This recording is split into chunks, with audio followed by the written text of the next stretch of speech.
नमस्कार दोस्तों, welcome back to my YouTube channel Rahul Dalsharamu. दोस्तों आज मैं आ पहुंचा हूँ चित्रकूट धाम, वह धाम जहां प्रभु श्री रामचंद्र ने अपने वनवास के 14 वर्षों में से सबसे ज़्यादा समय इसी जगह पर व्यतीत किया था। तो दोस्तों चलिए आज के इस चित्रकूट धाम के वीडियो में मैं आपको पूरा बताऊंगा कि चित्रकूट धाम कैसे पहुंचा जाए, रेल, बस व बाय एयर माध्यम से आप कैसे चित्रकूट धाम पहुंच सकते हो, चित्रकूट धाम में कहाँ रुके, चित्रकूट धाम में आप क्या क्या तीर्थ स्थल है घूमने के लिए, ये सारे मैं इस वीडियो में कवर करूँगा। तो चलिए दोस्तों आज के इस वीडियो को शुरू करते हैं। नमस्कार, गुड मॉर्निंग दोस्तों। सुबह के 3:30 बज रहे हैं और आज मैं आ पहुँचा हूँ चित्रकूट धाम करवी में। आज मैं आपको चित्रकूट धाम करवी की दर्शन कराऊंगा। दोस्तों मैं चित्रकूट अपनी वाइफ के साथ बुंदेलखंड एक्सप्रेस से गया था। बुंदेलखंड एक्सप्रेस जो कि ग्वालियर से प्रतिदिन 8:45 पर चलती है और चित्रकूट 3:30 से 3:45 पर पहुंचती है। दोस्तों चित्रकूट के रेलवे स्टेशन का नाम चित्रकूट धाम करवी है। दोस्तों करवी रेलवे स्टेशन चित्रकूट से लगभग 8 किलोमीटर की दूरी पर स्थित है। दोस्तों रेल मार्ग के द्वारा भी चित्रकूट आसानी से आया जा सकता है। दोस्तों प्रयागराज, झांसी, दिल्ली, ग्वालियर से चित्रकूट के लिए प्रतिदिन रेल चलती है तथा जबलपुर, बांदा, हावड़ा, आगरा, मथुरा, लखनऊ, कानपुर, कटनी, मुगलसराय, वाराणसी आदि शहरों से भी चित्रकूट के लिए रेलगाड़ियां चलती हैं। दोस्तों सड़क मार्ग के द्वारा भी चित्रकूट आया जा सकता है। दोस्तों झांसी, ग्वालियर, प्रयागराज, बांदा, महोबा, कानपुर, सतना आदि शहरों से चित्रकूट के लिए नियमित बस सेवाएं उपलब्ध हैं। दोस्तों अभी हम सबसे पहले पुण्य प्रसिद्ध धार्मिक रामघाट जा रहे हैं। दोस्तों अगर आप वायु मार्ग से चित्रकूट आने का सोच रहे हैं तो चित्रकूट का सबसे नज़दीकी एयरपोर्ट प्रयागराज है। खजुराहो का एयरपोर्ट भी चित्रकूट से लगभग 185 किलोमीटर की दूरी पर स्थित है। दोस्तों अगर आप बाय एयर चित्रकूट आने का सोच रहे हैं तो आपको प्रयागराज या खजुराहो आना पड़ेगा। दोस्तों यह चित्रकूट का प्रसिद्ध रामघाट है जो मंदाकिनी नदी के किनारे पर स्थित है। रामघाट के किनारे पर आपको कई सारी फूल मालाओं से सजी हुई नावें दिख जाएंगी जो यात्रियों को एक घाट से दूसरे घाट पर ले जाती हैं।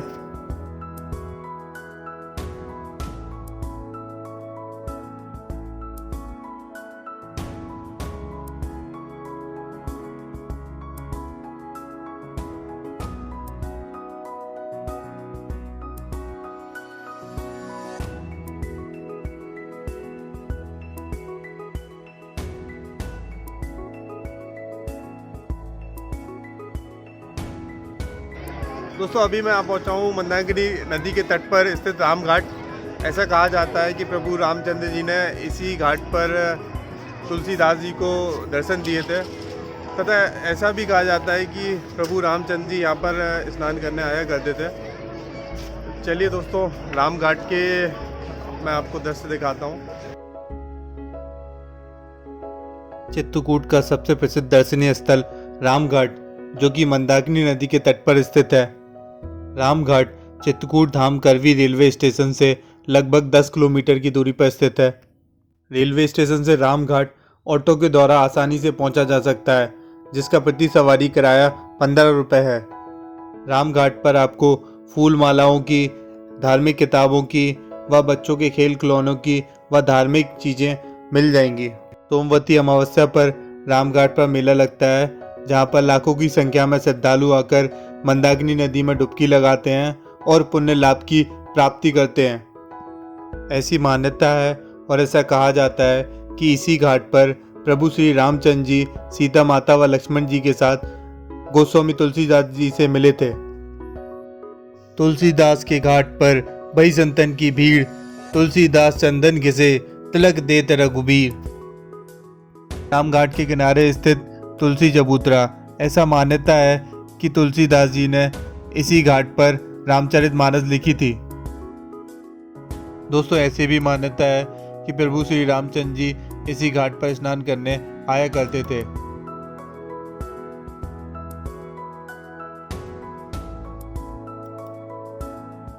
दोस्तों रामघाट का सबसे मुख्य आकर्षण यहाँ की शाम की आरती है। दोस्तों चित्रकूट के चार धाम की यात्रा भी रामघाट से ही शुरू होती है। यहीं से आपको चारों धाम की यात्रा के लिए ऑटो मिलता है जो आपको चित्रकूट के चारों धाम की यात्रा कराता है। रामघाट के निकट ही आपको कई सारे सस्ते लॉज, आश्रम व होटल मिल जाएंगे।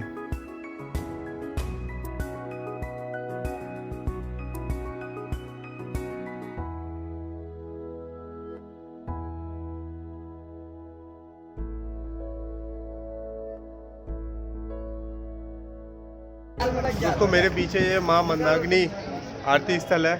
यहीं पर मंदाकिनी जी की आरती होती है प्रतिदिन शाम को 6 बजे।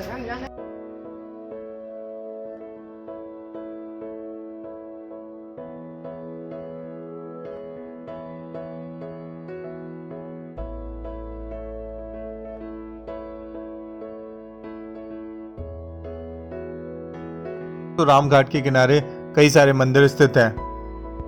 दोस्तों रामघाट के दर्शन करके अब हम ऑटो से चित्रकूट के चार धाम की यात्रा करेंगे और सबसे पहले हम कामतानाथ मंदिर, कामदगिरी पर्वत के दर्शन करेंगे।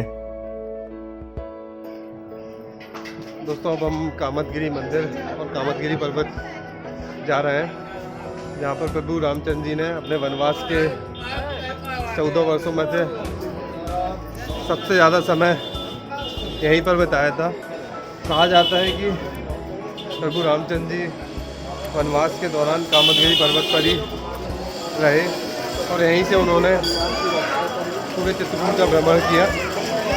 चलिए दोस्तों कामदगिरी मंदिर के मैं दर्शन कराता हूँ आपको।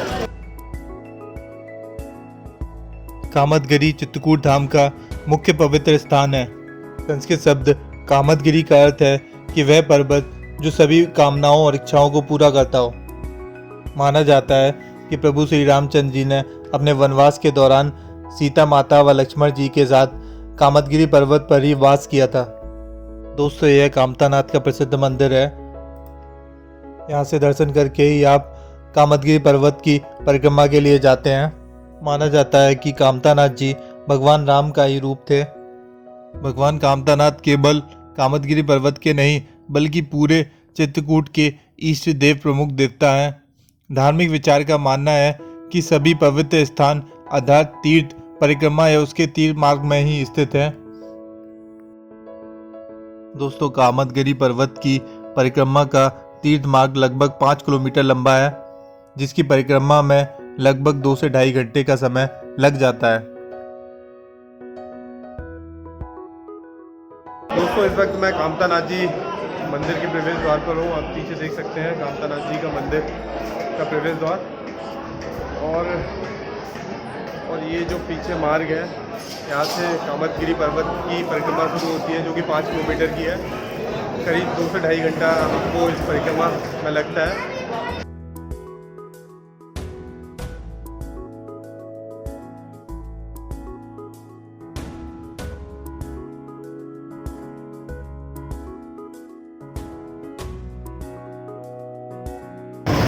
तो हमें रामघाट से ऑटो करके चार धाम की यात्रा पर हम निकल रहे हैं। दोस्तों मेरी चित्रकूट की इस यात्रा में मेरे साथ मेरी धर्मपत्नी आशा जी भी मेरे साथ में है। ऑटो और 500 रुपये ऑटो के लगे हैं, जो कि हमें चित्रकूट के चारों धाम के दर्शन कराएगी।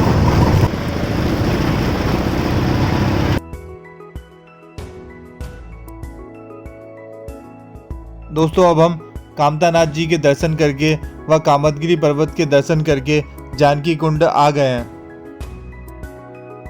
दोस्तों इस वक्त मैं जानकी कुंड पर खड़ा हुआ हूँ। दोस्तों जनक पुत्री होने के कारण सीता माता को जानकी माता भी कहा जाता था और ऐसा कहा जाता है कि जानकी माता जी यहाँ पर स्नान करने आया करती थी, इसी वजह से इस जगह को जानकी कुंड कहा जाता है। दोस्तों इस कुंड के बगल में एक मंदिर भी है, जैसे आप मेरे पीछे देख सकते हैं।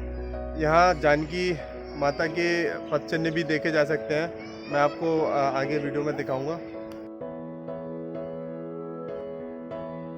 दोस्तों प्रमोद वन के पास तथा मंदाकिनी नदी के किनारे स्थित जानकी कुंड श्रद्धालुओं की आस्था का प्रमुख केंद्र है। जानकी कुंड रामघाट से लगभग 2 से 2.5 किलोमीटर की दूरी पर स्थित है, जहां आप ऑटो से आसानी से आ सकते हैं। दोस्तों, इस कुंड की यह मान्यता है कि सीता माता इस कुंड में स्नान करने आया करती थी। इस कुंड के समीप 2 मंदिर स्थित है, संकट मोचन हनुमान मंदिर तथा श्री रघुवीर मंदिर। यहाँ स्थित कुंड में तथा कुंड के समीप स्थित मंदिर में सीता माता के पदचिन्ह बने हुए हैं, जहाँ आकर श्रद्धालु दर्शन करते हैं तथा माता को श्रृंगार भी चढ़ाते हैं। दोस्तों, जानकी कुंड पर मंदाकिनी नदी का पानी एकदम स्वच्छ व साफ है। प्रमोद वन के पास स्थित जानकी कुंड आकर आपको बहुत ही अच्छा लगेगा और बहुत ही सुकून और शांति मिलती है यहाँ आकर। अगर आप अब तक चित्रकूट के दर्शन नहीं किए हैं तो मैं आपको एडवाइस करूँगा कि आप चित्रकूट जरूर आएँ।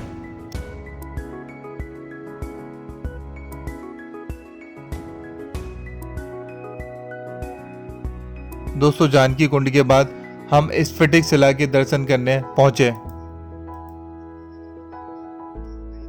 मंदाकिनी नदी व जंगल के किनारे स्थित ऐसी शिला जिस पर स्वयं प्रभु श्री रामचंद्र जी, लक्ष्मण जी व सीता माता जी बैठी थी। दोस्तों, स्फटिक का मतलब होता है क्रिस्टल। ऐसा पत्थर आपको पूरे चित्रकूट में देखने को नहीं मिलेगा। दोस्तों, इस शिला पर प्रभु श्री रामचंद्र जी के पदचिन्ह आज भी स्थित है। चलिए दोस्तों, यहाँ बैठे पंडित जी के द्वारा स्फटिक शिला की कहानी सुनते हैं। आज भी राम के जमाने में बरकरार है, जो ऐसा पत्थर सारे चित्रकूट में नहीं।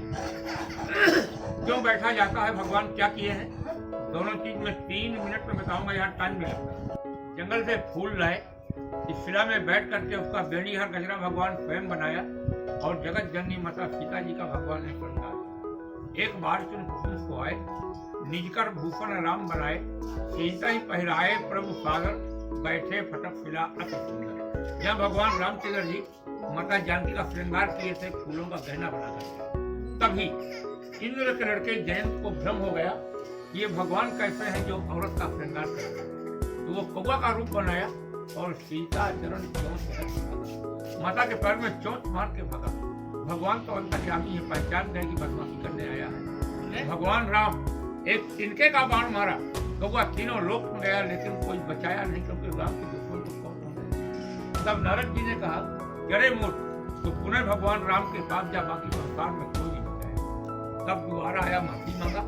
भगवान एक आंख देते हैं, भगवान आज भी कौवा एक आंख। अब आपका भगवान 1 मिनट टाइम और लूंगा, जो इधर देखिए बाबू, ये कौवा की आंख है, ये भगवान का बायां पैर है, दाहिने पैर का घुटना, दाहिने पैर का अंगूठा है। जब घुटना टेक करके भगवान ने कौवा को बाण मारा। यहाँ राम बैठे, यहाँ माता जानकी। भगवान, ये माता जानकी का पैर है, ऐसा लोग मेरे पहले पीछे लखन शिला, ऊपर मंदिर। लेकिन अब आप एक निगाह ध्यान से देखें, क्योंकि बहुत से गरीब बेचारे डरते रहते हैं, मैं हमारे यहाँ कतई डर।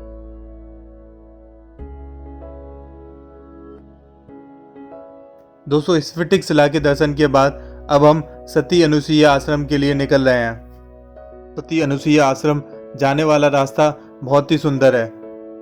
रास्ते के दोनों तरफ आपको बहुत सारे बंदर देखने को मिल जाएंगे।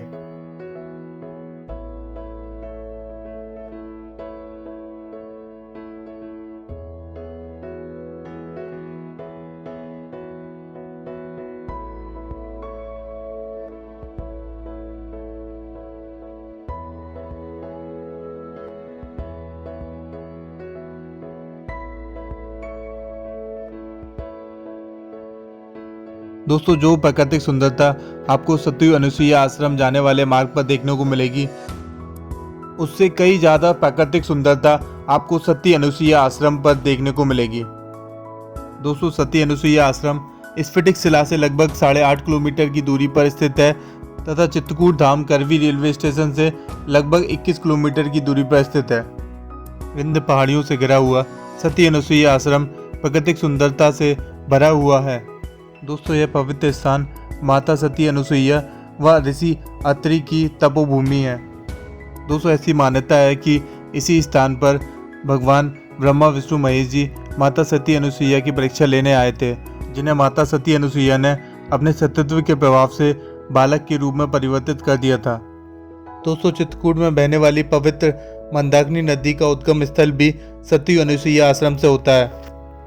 दोस्तों सामने आप सती अनुसुईया आश्रम देख रहे हैं। अनुसुईया आश्रम पहुंच चुका हूँ। सती अनुसुईया की तपोस्थली, जहाँ सती अनुसुईया ने अपने तपोबल से ब्रह्मा विष्णु महेश जी को बालक बना दिया था। दोस्तों मंदाकिनी नदी का उद्गम सती अनुसुईया आश्रम से होता है। जैसे कि आप मेरे पीछे देख सकते हैं, सती अनुसुईया आश्रम के सामने ठीक मंदाकिनी नदी आपको देखने को मिल जाएगी। चलिए दोस्तों मैं आपको मंदाकिनी नदी का सुंदर व्यू दिखाता हूँ।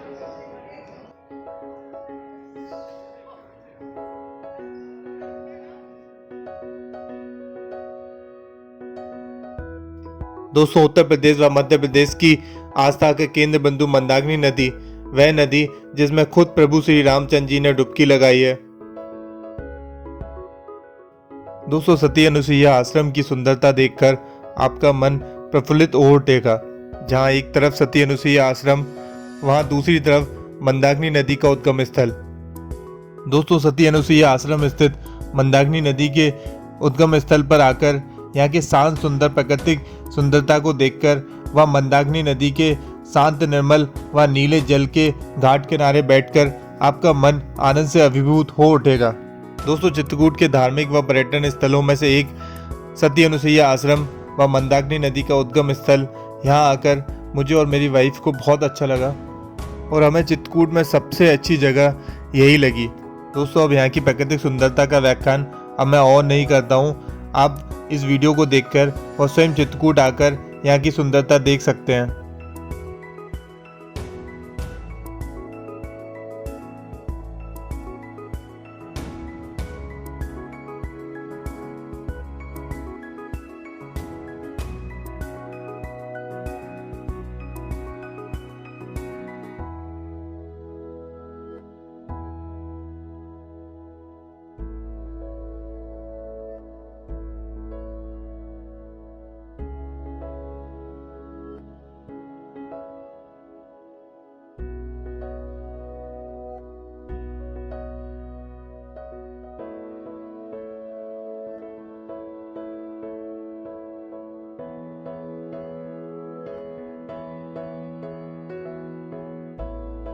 दोस्तों सती अनुसुईया आश्रम स्थित मंदाकिनी नदी के घाट पर यहाँ आपको कई सारे लंगूर मिल जाएंगे, जिनको आप चने खिलाते हैं तो बड़े ही प्यार से आपका हाथ पकड़कर चने खाते हैं। मेरा मन कर रहा था कि मैं इस घाट पर बैठे रहूं और इनको चने खिलाते रहूं। दोस्तों आपको घाट पर ही चने बेचने वाले, जिनको आप लंगूर को खिला सकते हैं, तथा आटा बेचने वाले, जिन्हें आप मछलियों को डाल सकते हैं, मिल जाएंगे। वैसे तो चित्रकूट के प्रत्येक धार्मिक स्थल बहुत ही सुंदर हैं व प्राकृतिक सुंदरता से भरे हुए हैं। कि सती अनुसुईया आश्रम स्थित प्राकृतिक सुंदरता बहुत ही सुंदर है। दोस्तों मैं आपको जरूर एडवाइस करूंगा कि आप चित्रकूट अवश्य आएँ। चित्रकूट धाम मैं और मेरी वाइफ पहली बार दर्शन करने आए और तभी हमने निर्णय ले लिया कि हम बार बार चित्रकूट धाम दर्शन करने आएंगे।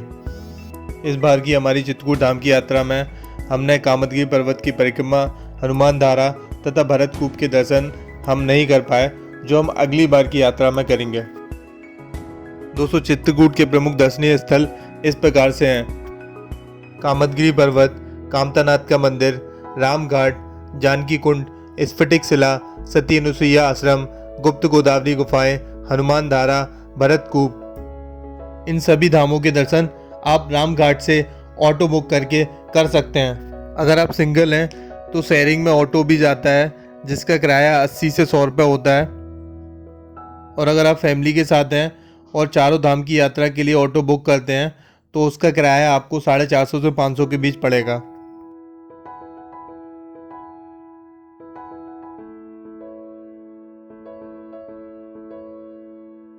दोस्तों सती अनुसुईया आश्रम के दर्शन करके अब हम रोमांचक गुप्त गोदावरी की गुफाओं के दर्शन करने जा रहे हैं, जिसके लिए मैं और मेरी वाइफ दोनों ही बहुत उत्सुक हैं।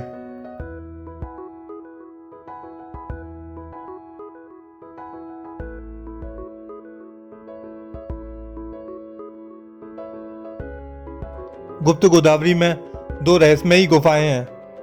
इन गुफाओं में प्रवेश के लिए आपको प्रशासन द्वारा निर्धारित टिकट लेना होता है, जिसका टिकट शुल्क 20 रुपये है। गुफा में प्रवेश के लिए आपको कुछ सीढ़ियाँ चढ़नी होती हैं, फिर जाकर आपको प्रथम गुफा का मुख्य द्वार आता है। दोस्तों यह प्रथम गुफा है जिसका प्रवेश मार्ग बहुत ही सकरा और संकीर्ण है। पहली गुफा दूसरी गुफा से काफ़ी बड़ी है।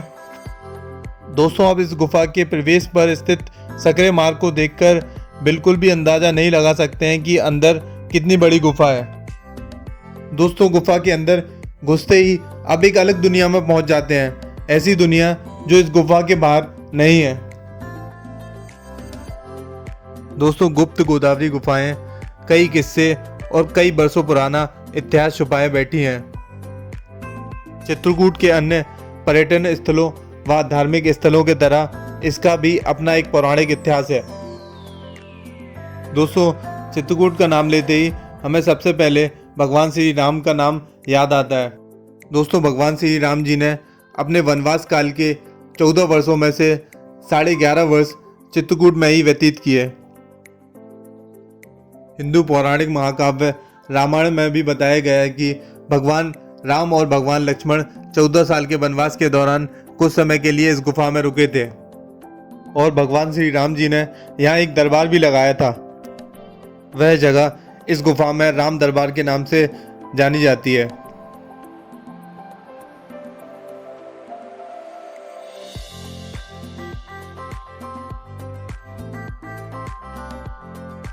इतिहासकारों के अनुसार गुफा के भीतर की चट्टानों से गहरी नदी के रूप में उभरती हुई गोदावरी नदी नीचे एक और गुफा में बहती है और फिर पहाड़ों में जाकर गायब हो जाती है।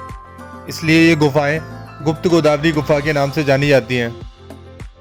गोदावरी नदी जो कि भारत की दक्षिणी गंगा के नाम से भी जानी जाती है, इसके उद्गम स्थल की बात करें तो इसका उद्गम स्थल महाराष्ट्र के नासिक जिले में त्र्यंबकेश्वर के पास से इसका उद्गम स्थल होता है।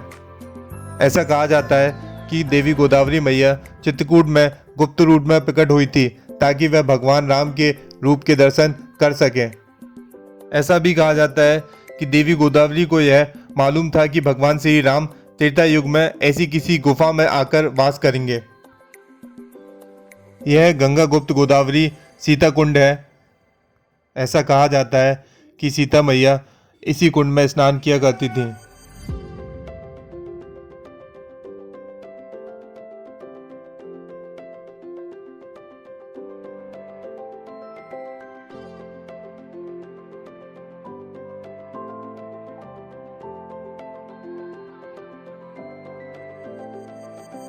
चलिए अब मैं आपको इस गुफा में गुप्त गोदावरी के उद्गम स्थल के दर्शन कराता हूँ।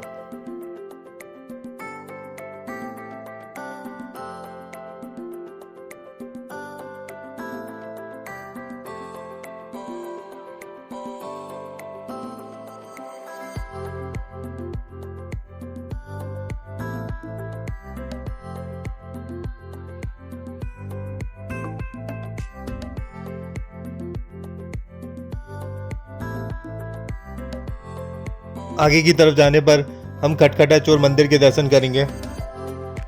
पुरानी कथाओं में कहा जाता है जब माता सीता नहा रही थी तब दानव मयंक राक्षस ने सीता माँ के कपड़े चुराने की कोशिश की थी। तब दानव मयंक की इस हीन काम के लिए लक्ष्मण ने दानव को मौत के घाट उतार दिया और उस राक्षस को ऊपर लटका दिया। उसके लटकने से खटखट की आवाज़ आया करती थी। संभवतः इसी वजह से इस जगह का नाम खटखटा चोर पड़ा।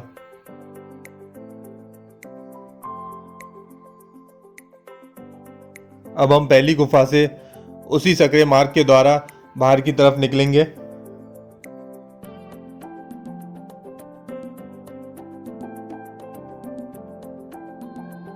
पहली वाली गुफा से निकलते ही हमें दूसरी वाली गुफा, पानी वाली गुफा के लिए थोड़ा सा नीचे की तरफ जाना होता है। दूसरी गुफा में घुसने से पहले हम पंचमुखी शिवलिंग के दर्शन करते हैं जिसमें पवित्र त्रिमूर्ति ब्रह्मा, विष्णु और शिव हैं। गुप्त गोदावरी की दूसरी गुफा काफ़ी लंबी है और कई जगह बहुत ही सक्रिय है कि एक वक्त में केवल एक ही व्यक्ति उस जगह से निकल सकता है। इस पूरी गुफा में आपको पानी मिलेगा और आगे जैसे जैसे आप जाते जाएंगे तो कई जगह पानी का जल स्तर आपके घुटनों तक हो जाएगा। इन गुफाओं के दर्शन करना आपके लिए एक धार्मिक यात्रा के साथ साथ एक एडवेंचरस रोमांच से भरी हुई यात्रा भी होगी, जहां आप बड़ी बड़ी चट्टानों को चीरते हुए चट्टानों के बीच में बनी हुई इन गुफाओं में दर्शन करेंगे तो आप रोमांच से अभिभूत हो उठेंगे। चट्टानों को बीच से चीरती हुई बनी इन प्राकृतिक गुफाओं में, जहां हमेशा गुप्त रूप में गोदावरी जी विराजमान है, की यात्रा करना अपने आप में आपको धार्मिक त्रेता युग में ले जाएगा। आपको लगेगा कि आप किसी अलग ही दुनिया में आ गए हो। दोस्तों, आप चित्रकूट अवश्य आएँ। चित्रकूट बहुत ही सुंदर जगह है। चित्रकूट में कई सारे धार्मिक पर्यटन स्थल के साथ साथ प्राकृतिक सुंदरता से भरे हुए धार्मिक पर्यटन स्थल हैं, जो आज भी अपने पुराने स्वरूप में हैं। दोस्तों, गुप्त गोदावरी के दर्शन करने के लिए सबसे पहले आपको चित्रकूट आना होगा। चित्रकूट धाम करवी रेलवे स्टेशन से गुप्त गोदावरी लगभग 27 से 28 किलोमीटर की दूरी पर स्थित है, जहां आप ऑटो द्वारा आसानी से जा सकते हैं तथा गुप्त गोदावरी रामघाट से लगभग 18 किलोमीटर की दूरी पर स्थित है। दोस्तों, चित्रकूट के चारों धाम की यात्रा के लिए आपको रामघाट से ऑटो मिलता है। आप शेयरिंग ऑटो में भी जा सकते हैं और अगर आपको अकेले बुक करना हो तो आप अकेले बुक करके भी जा सकते हैं। दोस्तों, मेरे इस वीडियो को लाइक कमेंट जरूर कीजिएगा, जिससे मुझे पता चलता रहे कि आपको मेरी ये गुप्त गोदावरी की यात्रा कैसी लगी, और कमेंट करके अपने सजेशन जरूर बताइएगा। दोस्तों, अगर आप पहली बार मेरे चैनल पर आए हैं तो मेरे चैनल को जरूर सब्सक्राइब कीजिएगा